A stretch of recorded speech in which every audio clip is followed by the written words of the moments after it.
ফাহমিদুল ইসলামকে নাকি অনূর্ধ্ব ২৩ টিমের জন্য সিলেক্ট করা হবে এবং তাকে আরেকটু বাজায় শোনায় তারপরে জাতীয় টিমে অ্যাড করা হবে। ব্যাপারটা আমার কাছে যৌক্তিক মনে হচ্ছে না। তরুণ এবং মাল্টি ট্যালেন্টেড ফুটবলার ফাহমিদুল ইসলামকে কেন্দ্র করে শুরু থেকেই যে জলঘোলাটা হচ্ছে সেটা এখন পর্যন্ত থামে নাই। ডেফিনেটলি বাংলাদেশ ফুটবল ফেডারেশনের পক্ষ থেকে তার সঙ্গে রিকানেক্ট করার চেষ্টা চলছে তাকে বাংলাদেশে আনার জন্য এবং তিনি বাংলাদেশে আসবেন। বাট রিসেন্টলি যে নিউজটা আমি পেলাম বা বাংলাদেশ ফুটবল ফেডারেশন যে সিদ্ধান্ত তার জন্য নতুন করে নিচ্ছে, আমার ওপিনিয়নে সেটা যথেষ্ট যৌক্তিক বলে মনে হচ্ছে না। দেখেন, শুধু বসে বসে ফুটবল খেলা দেখলেই চলবে না। বাংলাদেশ জিতে গেছে হাততালি দিবেন, অনেক খুশি হবেন, ব্যাপারটা এরকম না। ফুটবলের স্ট্র্যাটেজি, বাংলাদেশের অবস্থান, রোডম্যাপ, এই ব্যাপারগুলো সম্পর্কে আপনাদের জানতে হবে। আদারওয়াইজ আপনারা বুঝতে পারবেন না কোথায় থেকে কি হচ্ছে। আমি আপনাদের শর্ট ফর্মে ক্লিয়ার করে দিচ্ছি। বাংলাদেশ এএফসি কাপ বাছাই পর্বের জন্য খেলতেছে। এই মুহূর্তে বাংলাদেশের অবস্থান সি গ্রুপে।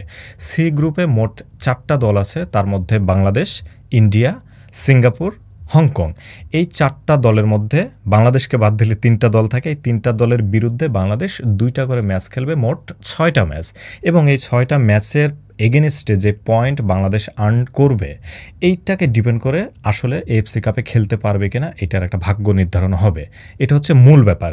এখন প্রথম ম্যাচ ইন্ডিয়ার বিপক্ষে আমরা খেলে ফেলেছি। ডেফিনেটলি ওই ম্যাচটা আমাদের জেতার কথা ছিল, জেতার কথা না, জেতা উচিত ছিল। কারণ যে পরিমাণে অপরচুনিটি আমরা তৈরি করতে পেরেছিলাম, হামজা চৌধুরী যেরকম পজিশন তৈরি করতে পেরেছিল, 5-6টা পিওর অপরচুনিটি আমরা মিস করেছিলাম। যাই হোক, তারপরে পয়েন্ট ডিভাইড হয়ে গেছে, তারা 1 পয়েন্ট, আমরা 1 পয়েন্ট। যদি আমরা জিততাম তাহলে 3 পয়েন্ট পাইতাম। যেহেতু আমরা জিততে পারি নাই, সেহেতু আমাদের সামনের ম্যাচগুলো এখন ডিফিকাল্ট হতে যাচ্ছে। অ্যান্ড ডেফিনেটলি সিঙ্গাপুর ইন্ডিয়ার থেকে ডিফিকাল্ট একটা টিম। এখন যেই টিম কম্বিনেশনে আমরা ইন্ডিয়ার সঙ্গে ড্র করেছি, কোনো একটা নিউ এবং ট্যালেন্টেড প্লেয়ার যদি বাংলাদেশ টিমে অ্যাড না হয় তাহলে বোঝাই যাচ্ছে এই টিম কম্বিনেশন নিয়েই আমাদের সিঙ্গাপুরের বিপক্ষে খেলতে হবে।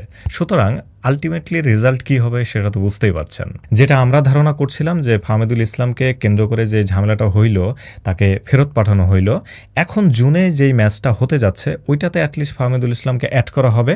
বাট না, ব্যাপারটা ওই লেভেলে নাই। ফাহমিদুল ইসলামকে নাকি অনূর্ধ্ব 23 টিমের জন্য সিলেক্ট করা হবে এবং তাকে আরেকটু বাজায় শোনায় তারপরে জাতীয় টিমে অ্যাড করা হবে।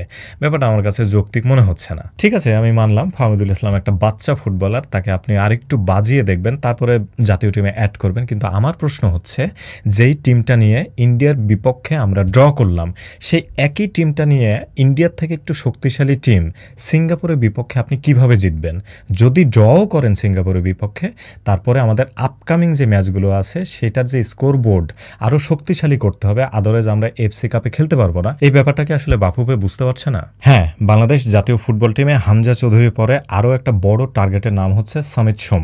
কিন্তু এটাও একটা ক্ষীণ পর্যায়ে আছে যে সামিত সোমকে আপনি জুনের 10 তারিখে সিঙ্গাপুরের বিপক্ষে যে ম্যাচটা হচ্ছে এই ম্যাচে আপনি সামিত সোমকে পাবেন না।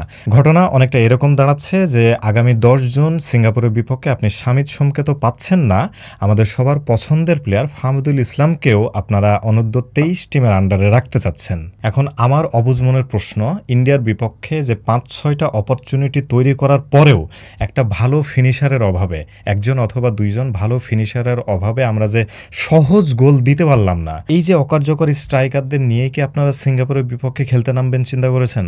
নামেন, কোনো সমস্যা নাই, আমাদেরও কোনো সমস্যা নাই। আপনাদের এত মোটা মোটা মাথার মধ্যে এত চিকন চিকন বুদ্ধি নিয়ে বাংলাদেশ ফুটবল ফেডারেশন চালাচ্ছেন, বাংলাদেশ টিম কম্বিনেশন ঠিক করতেছেন, প্রতি জায়গায় জায়গায় হোঁচট খাচ্ছেন। আমরা আমাদের অ্যানালাইসিস থেকে জানাই দিচ্ছি এটা করলে ভালো হয়, ওইটা করলে ভালো হয়, কোনো কিছুতে আপনাদের তোয়াক্কা নাই। এই টিম কম্বিনেশন নিয়েই আপনারা সিঙ্গাপুরের বিপক্ষে খেলবেন। যদি সিঙ্গাপুরের বিপক্ষে বাংলাদেশ হেরে যায়, সিম্পলি আমি আমার জায়গা থেকে বিএফএফ বাফুফে নামটা আমি চেঞ্জ করে দিব, মানে আমার পক্ষ থেকে আমি চেঞ্জ করে দিব। নতুন করে বিএফএফ বাংলাদেশ ফুটবল ফেডারেশন এই নামটা চেঞ্জ করে আমি আমার মতো করে নাম রাখবো BFDC, Bangladesh football damage corporation. Bangladesh টিমটা এখন পর্যন্ত কোনো সুইটেবল পজিশনে আসতে পারেনি। হামজা চৌধুরী যদিও দলে ইনক্লুড হয়েছে, কিন্তু তাকে হেল্প করার মতো কোনো প্লেয়ার আমরা পাচ্ছি না। এখনও যদি এরকম অবস্থা হয় তাহলে বংশোদ্ভূত প্লেয়ার বাংলাদেশে আসতেছে, তারপরে কাকে বাদ দিবে, কাকে না রাখবে, কত ধরনের নাটক, কত ধরনের যা সার্কাস আমাদের দেখতে হবে, এটা জাস্ট সময় বলে দেবে। যাই হোক, বাংলাদেশ ফুটবল ফেডারেশনের কাছে আমার একটা পার্সোনালি আকুল আবেদন, সারা বাংলাদেশের মানুষ, স্পেশালি যারা ফুটবল খেলা পছন্দ করে, যারা ফাহমিদুল ইসলামকে চেনে, তারা যখন সবাই পছন্দ করতেছে, তারা যখন সবাই সাপোর্ট করতেছে যে জাতীয় টিমে ফাহমিদুল ইসলামকে নেওয়া হোক, সেক্ষেত্রে আগামী 10 জন সিঙ্গাপুরের বিপক্ষে যে ম্যাচটা হবে সেই ম্যাচে ফাহমিদুল ইসলামকে যাতে ইনক্লুড করা হয়, এবং যদি ইনক্লুড করা হয় এই প্লেয়ারটাকে, তাহলে কিন্তু একটা বড় কনক্লুশন থেকে বাংলাদেশ ফুটবল ফেডারেশন মুক্তি পাবে। এক্ষেত্রে বাফুফেরও কিন্তু একটা লাভ আছে। ইন ফিউচার আপনারা সংবাদ সম্মেলন করে আমাদের মতো যারা দর্শক আছে তাদের মুখের উপর একটা কথা বলতে পারবেন যে দর্শকের কথা শুনে ফাহমিদুল ইসলামকে দলে নেওয়া হয়েছিল, তারপরে তার কারণে আমরা ম্যাচ হারছি, বা সে তেমন একটা কন্ট্রিবিউশন রাখতে পারে নাই। এই ধরনের স্টেটমেন্ট কিন্তু দর্শকের মুখের উপরে আপনারা দিতে পারবেন। On the other hand Fahmidul Islam দেখা গেল খুবই দুর্দান্ত খেললো, দেখা যাচ্ছে সে একটা গোল করেই বসলো, বা ফাহমিদুল ইসলামের অনেক বেশি অবদান রাখার কারণে বাংলাদেশ ম্যাচ জিতে গেল। সেই পয়েন্ট অফ ভিউ থেকেও কিন্তু এটা ক্লিয়ার হয়ে যাবে যে ফাহমিদুল ইসলাম আদৌ কম্পিটেন্ট কিনা for the Bangladesh national team. দেখা হচ্ছে পরবর্তী ভিডিওতে। খোদা হাফেজ।